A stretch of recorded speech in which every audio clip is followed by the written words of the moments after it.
Donc aujourd'hui secteur 5, secteur Almaraz, comme on peut voir vraiment un vent hyper soutenu. Là le vent de travers, vraiment un secteur très compliqué. Je pense qu'aujourd'hui c'est le dernier entraînement avant l'épreuve du concours de demain. Il y a vraiment très peu de pêcheurs qui s'installent, en tout cas de notre côté, le secteur 5. Le vent est vraiment violent, comme on peut l'entendre. Il n'y a que Jérémy qui est hyper... qui a des sols pour l'instant à s'installer. Alors pour l'instant, sincèrement, je lui tire mon chapeau parce que... là, il faut vraiment avoir le mental. Donc je pense qu'il va sortir que l'anglaise par contre. Et pas la canne.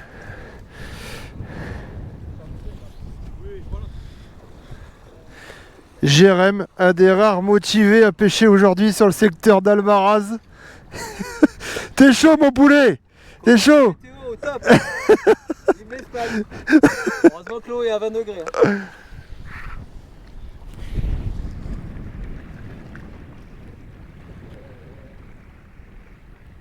Bon, aujourd'hui, secteur Almaraz. Mon Jérém, sincèrement, je te tire mon chapeau.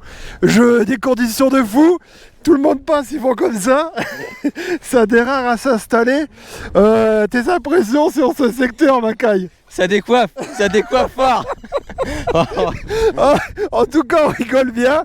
On va rester un petit peu sur l'installation de Jérém parce que comme on a pu le voir, c'est compliqué. Sincèrement, je renouvelle un mémo. Courage à toi.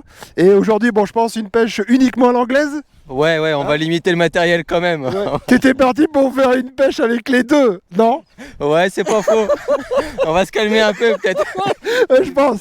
Il faut quand même le ménager. Hein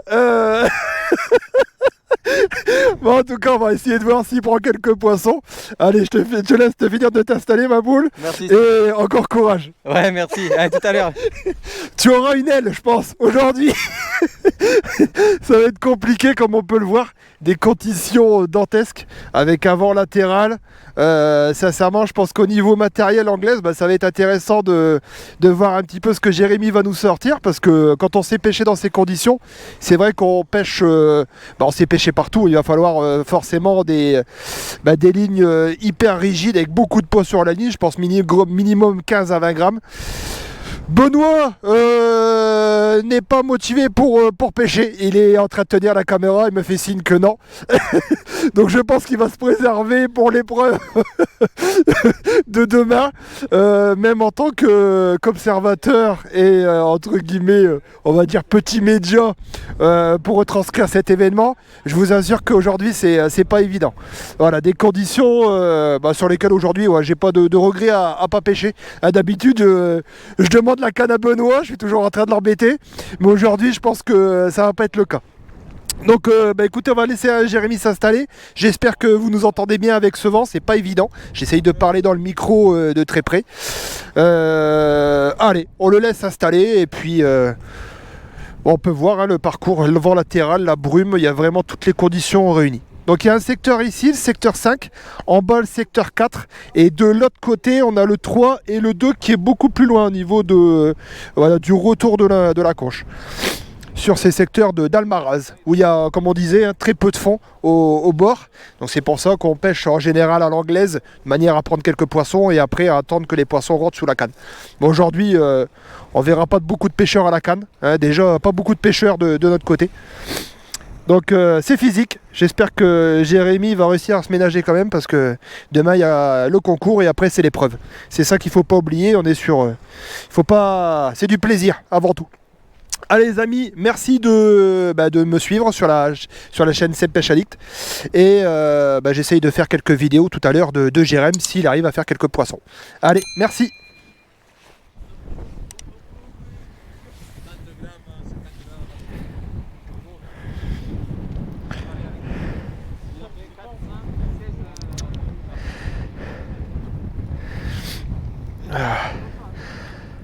Bon Jérém, tu vas nous sortir combien de cannes aujourd'hui? 2 cannes aujourd'hui, 2 cannes. Alors une 3 plus 20, c'est ça? Ouais. Et la deuxième? 3 plus 15. 3 plus 15, 3 plus 20. Ok. J'ai vu que tu avais lancé à peu près une vingtaine de mètres. Ouais, je vais être à 25 mètres, voilà, l'histoire de pas pêcher trop près non plus. Ouais. 25 mètres, là j'ai à peu près 3 mètres d'eau, donc on va essayer de voir ce que ça donne aujourd'hui, quoi. Allez, tu as vu, j'ai mis les waders. Je vais essayer de me rapprocher et t'accompagner un peu dans l'eau. Tu te sentiras moi seul. Voilà. Alors mon Jérém, je te prends vite fait le flotteur pour faire voir ce que tu montes. Un 3 plus 20. Donc quelque chose qui vient bien tenir le fond. Un 3 plus 20 pour aujourd'hui. Un coulissant forcément. Quelque chose de très costaud. Et une canne télescopique de 4,20, 4 mètres 20. Je pense, voilà, très rigide. Ça c'est, j'avais vu Stéphane Linder pêcher justement avec ces cannes là de manière à pas avoir le côté parabolique je pense à pas perdre de temps, hein, c'est surtout ça, d'avoir quelque chose de d'assez rigide. Parce que bon, ça reste une pêche de carpe, donc il faut gagner du temps quand elles sont là.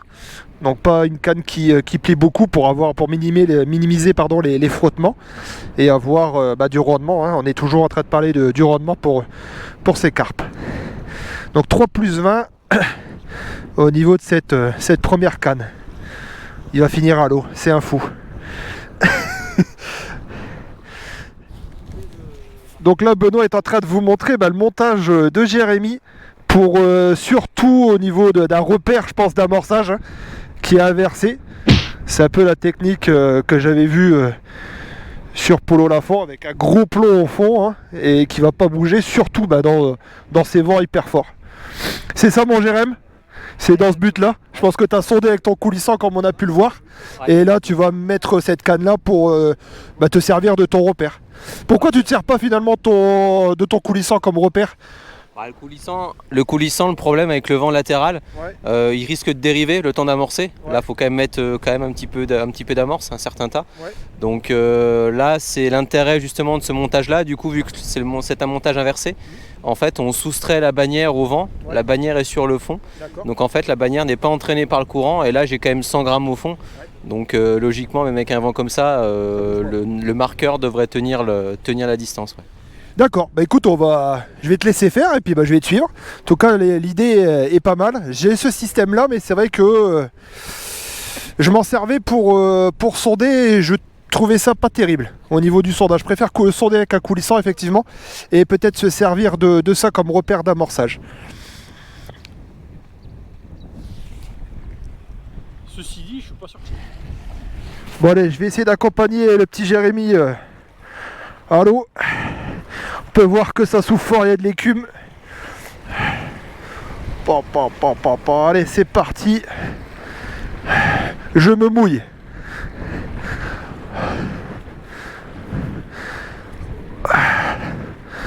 Oh là là là, t'es un barge.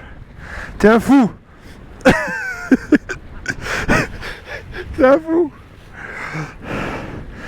C'est un fou le Jérém.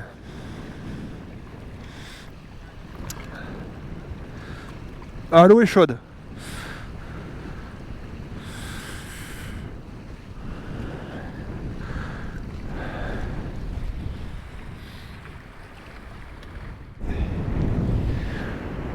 Donc là, Jérémy est en train de mettre en place son... on le voit bien, ouais, son repère d'amorçage. Donc là, il va, je pense, régler la distance par rapport à son anglaise. Voilà. Ouais, 25 mètres à peu près. Ouais. Là, faut y aller. Hein. C'est des conditions de fou. Donc là, il est en train de régler la distance, ramener son anglaise sur son repère d'amorçage.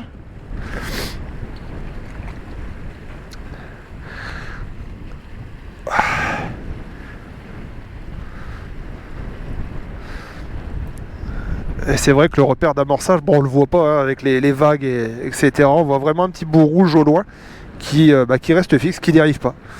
Donc c'est vraiment l'intérêt d'avoir ça, quelque chose avec 100 grammes. Bon, là, oui, effectivement, ça bouge pas du tout, hein. Même le vent latéral, hyper pratique.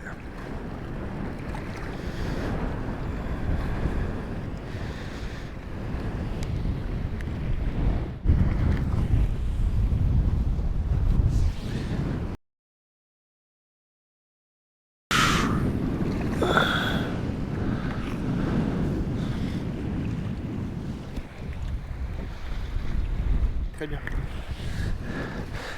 Alors là, on voit mieux de ce côté-là, avec le soleil, c'est vrai.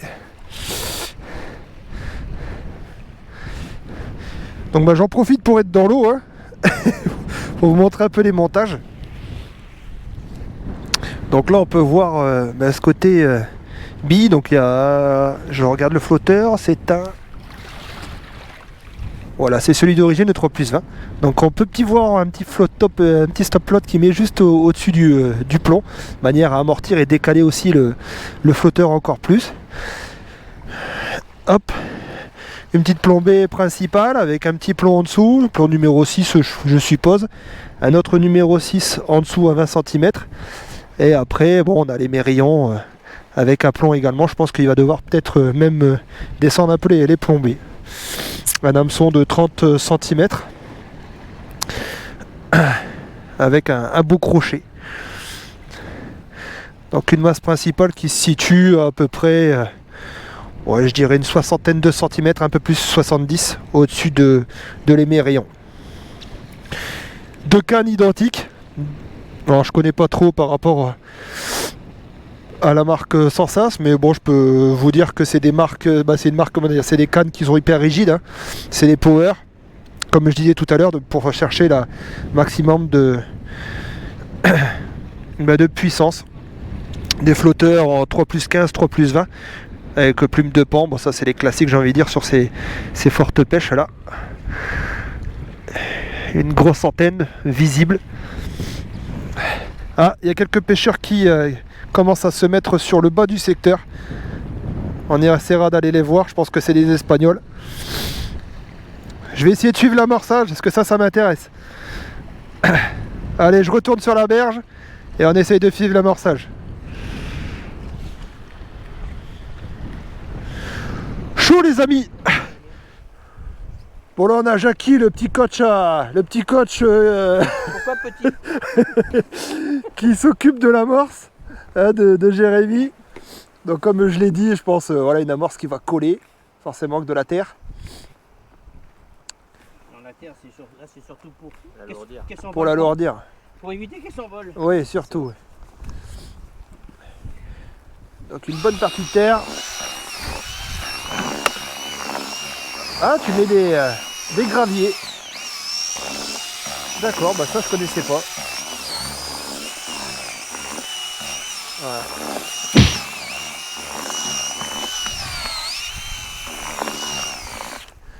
Avec une paire de graviers dans l'amorce, encore pour alourdir. C'est vrai que ça change pas l'effet mécanique de l'amorce et c'est pas bête. Qu'il est bon ce jeune.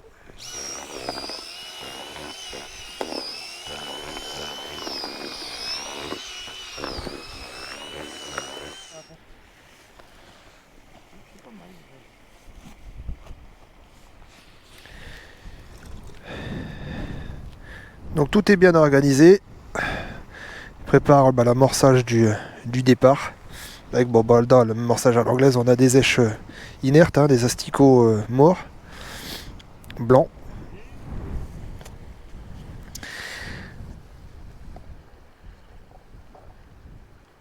Et du maïs, comme d'habitude.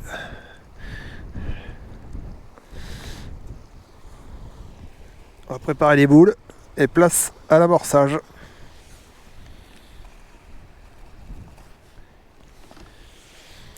Bon Jackie, qu'est-ce que tu penses de ce secteur? Le secteur il est beau, mais les conditions sont compliquées. Là, je pense que l'adaptation va être primordiale, mais ça va être compliqué. Très compliqué. Je pense effectivement. Ouais. Oui, comme dit Jackie, je pense qu'il n'y a pas beaucoup de pêcheurs. Il a été voir le secteur. T'as vu combien de pêcheurs sur le secteur 5 et 4? 5. 5 pêcheurs. 5 pêcheurs sur le secteur 4 et 5. Donc il n'y a vraiment pas beaucoup de vaillants. C'est pour ça que je suis Jérémy, hein, je me mets à l'eau. Il pourra pas dire le contraire. Je mouille la chemise.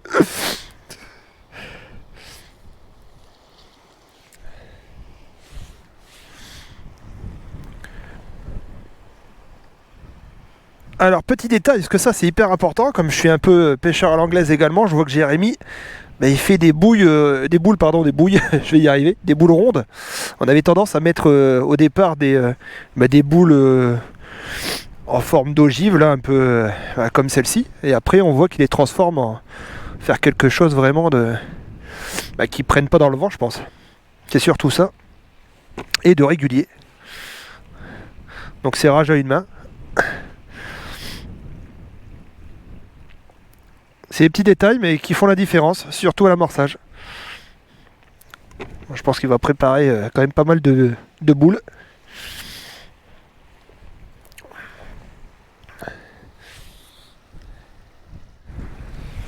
Allez, place à l'amorçage avec Jérémy André. Place 51. Entraînement du jeudi dans des conditions de folie.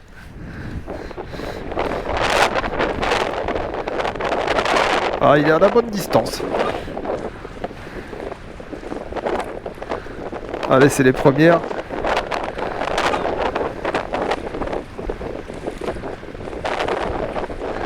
Ah ouais, là, carreau. Troisième, carreau.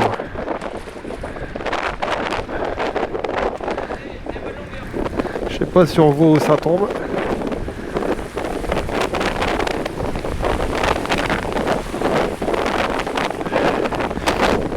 C'est sûr que c'est compliqué d'être précis.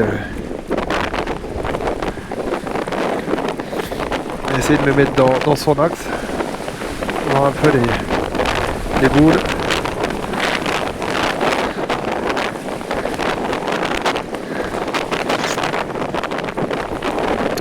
Je me mouille, je vais finir à l'eau. C'est obligé.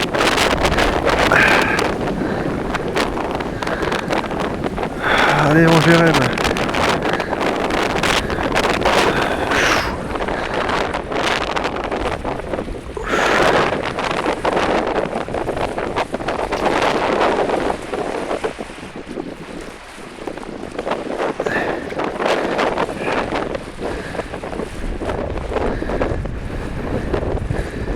Voilà.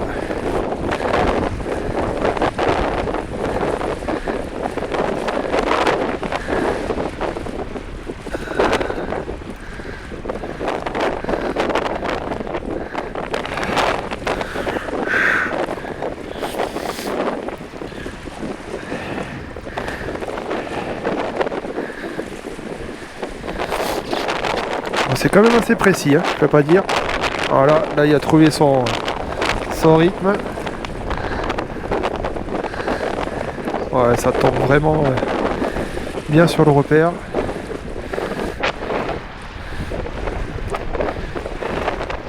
Je pense qu'il se règle aussi.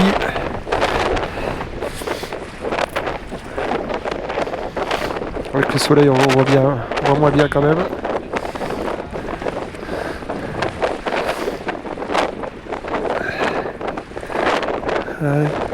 Cinquantaine de boules quand même, hein. Faut pas... Il en reste.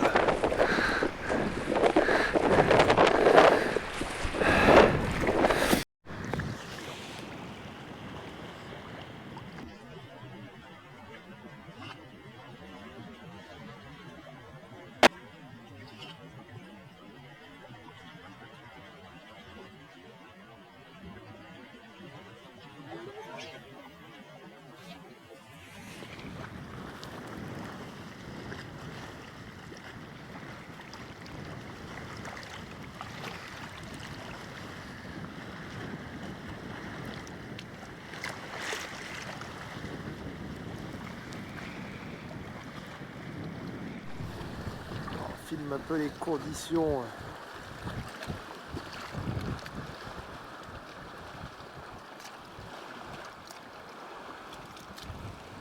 Avec cette brume. On a de la chance. On a de la chance, il pleut pas.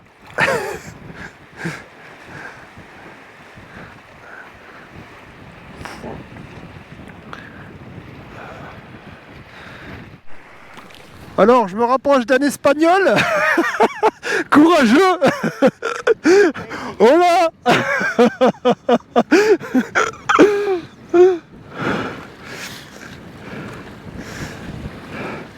Bon, ils ont l'habitude ici, hein.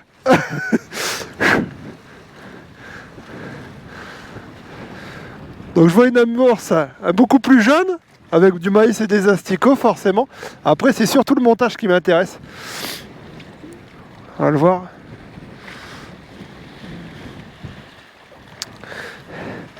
Bon, quelque chose de rigide. Alors eux, par contre, ils ont vraiment une olive. Une olive. Donc vraiment quelque chose de très lourd avec un gros flotteur. Un 25 grammes. Donc quelque chose de très lourd. Donc secteur numéro 4. J'ai essayé de le filmer un petit peu. C'est vrai que les conditions sont vraiment difficiles.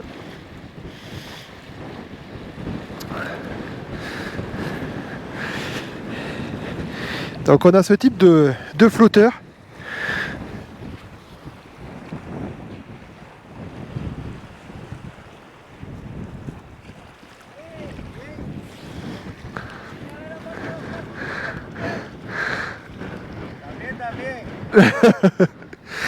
Ils sont fous ces Espagnols.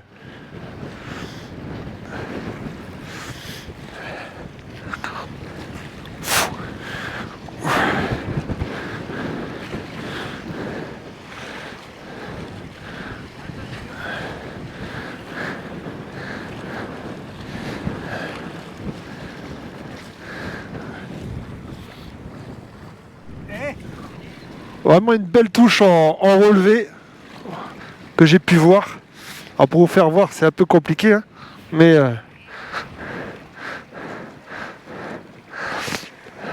superbe touche de l'Espagnol. Dans ces conditions, sincèrement, faut le faire.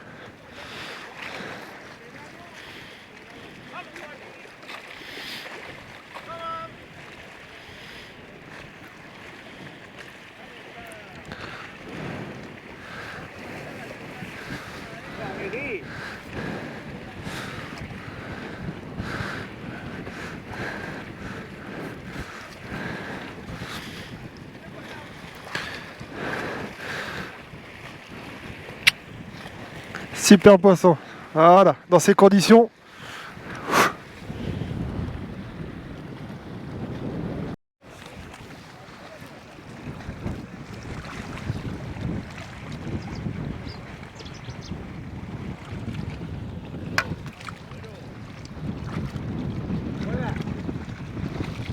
Donc là on a vraiment un montage typique espagnol avec un petit élastique creux pour amortir et vraiment un élastique creux dans l'olive.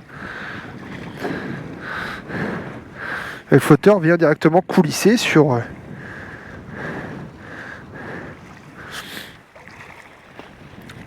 le flotteur. Ouais, des gros flotteurs de 20 à 25 grammes. Et là c'est un 20 grammes avec une belle tétine.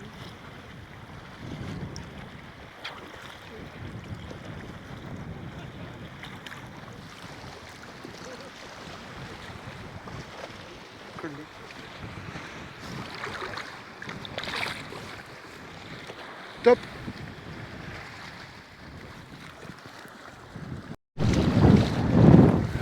Il est bon cet Espagnol.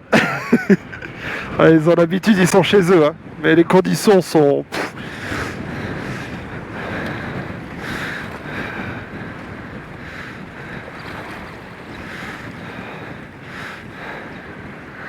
C'est impressionnant.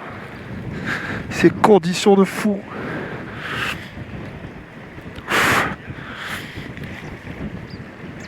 Allez hop. On va essayer de le voir un petit peu.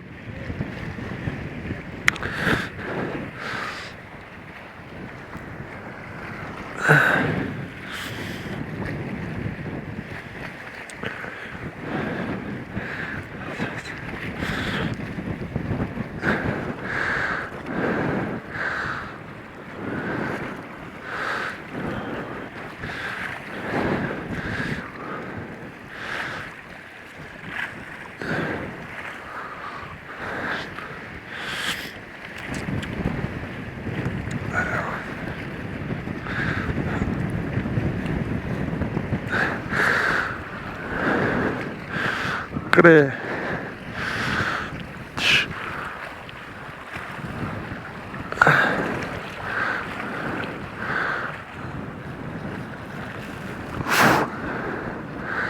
Super poisson.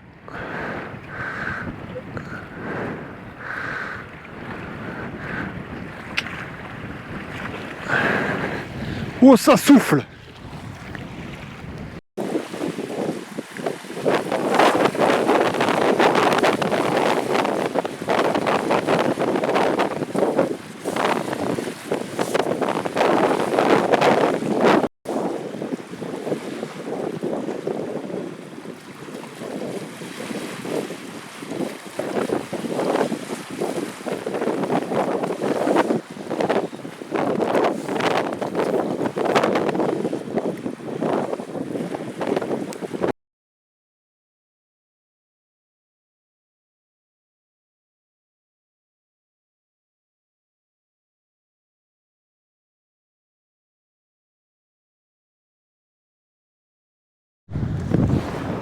Allez, un poisson direct.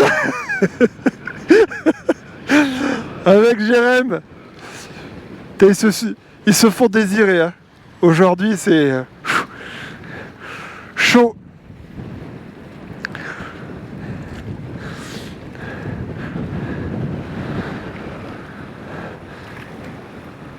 Alors, je vais essayer de lui prendre quelques belles images, au moins. Ça sera ça. C'est de pire en pire, j'ai l'impression.